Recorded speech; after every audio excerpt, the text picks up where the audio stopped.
Hello বন্ধুরা, আজকে আমি হিং দিয়ে পাতলা আলু পটলের ঝোল করে দেখাচ্ছি। এখন তো হালকা গরমও পড়েছে আর নতুন কচি পটলও বাজারে উঠেছে, তাই আজকে হিং দিয়ে আলু পটলে পাতলা ঝোল বানিয়ে ফেললাম। তাহলে চলো মূল রেসিপিতে চলে যাই আজ।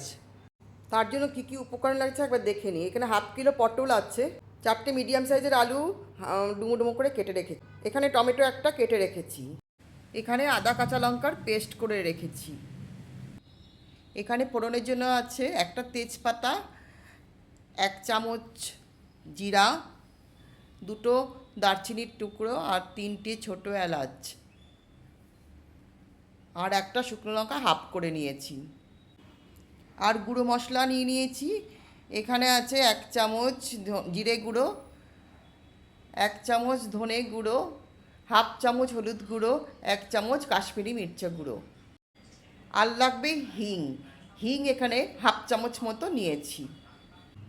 কড়াই গরম করে এখানে 2 চামচ মতো সরষের তেল দিয়েছি, সরষের তেলটা গরম হয়ে গেছে। এখন এক এক করে তেলের মধ্যে ফোড়নগুলি দিয়ে দেব। এখানে গ্যাসের আঁচটা সিমে করে দিয়েছি, আর এখন হালকা হাতে ফোড়নগুলোকে নাড়াচাড়া করে নিয়ে তারপরে ফোড়ন থেকে ভালো সুগন্ধি বেরোলে তারপরে আমি কেটে রাখা পটলগুলি সব দিয়ে দেব, আর তার সঙ্গে ডুমো করে রাখা আলুগুলিও দিয়ে দেব। এখন গ্যাসের ফ্লেমটাকে লোতে রেখে আলু পটলটাকে ভালো করে ভাজতে হবে। এখানে আলু পটলটা ভাজা হয়ে গেছে, এখন 1 চামচ লবণ দিয়ে ভালো করে এটাকে মিশিয়ে নিয়ে আবারও 1 মিনিট মতো ভেজে নেব। আলু পটলটা ভাজার সময় বরাবরই গ্যাসের ফ্লেমটা আমি লোতেই রেখেছি।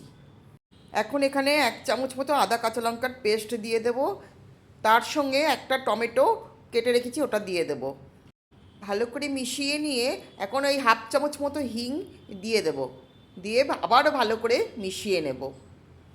যে কোনো নিরামিষ তরকারিতে হিং, কাঁচা লঙ্কা, আদার পেস্ট একসাথে দিলে তরকারির টেস্টটা খুবই ভালো আসে। এখন প্লেটে আলাদা করে রেখেছি যে গুঁড়ো মশলাগুলি, সেই গুঁড়ো মশলাগুলি সব দিয়ে দিচ্ছি। এখন এখানে তরকারিটাকে ভালো করে কষাতে হবে। এই সময় গ্যাসের ফ্লেমটাকে লোতেই রেখেছি। এখন এখানে 1 কাপ মতো উষ্ণ গরম জল দিয়ে আবারও কষাবো ভালো করে 2 মিনিটের জন্য। যে কোনো তরকারি যত ভালো করে কষানো যায় সেই তরকারির টেস্ট খুব ভালো হয়। 2 মিনিট হয়ে গেছে, আলু পটলটা কষানো হয়ে গেছে, আলু পটলের গা থেকে তেলও বেরিয়ে এসেছে এবং আলু পটলটা সেদ্ধও হয়ে গেছে। এখন আমি আরও 1 কাপ উষ্ণ গরম জল এখানে ঢেলে দেব। নাড়াচাড়া করে নিয়ে 3টে গোটা কাঁচা লঙ্কা দিয়ে দেব, আর 5 মিনিটের জন্য আমি ঢাকা দিয়ে দেব, আর গ্যাসের আঁচটা সিমেতেই রেখে দেব। হিং দিয়ে আলু পটলের তরকারিটাতে এখানে আমি কোনো গরম মশলার গুঁড়ো আর ঘি ব্যবহার করিনি।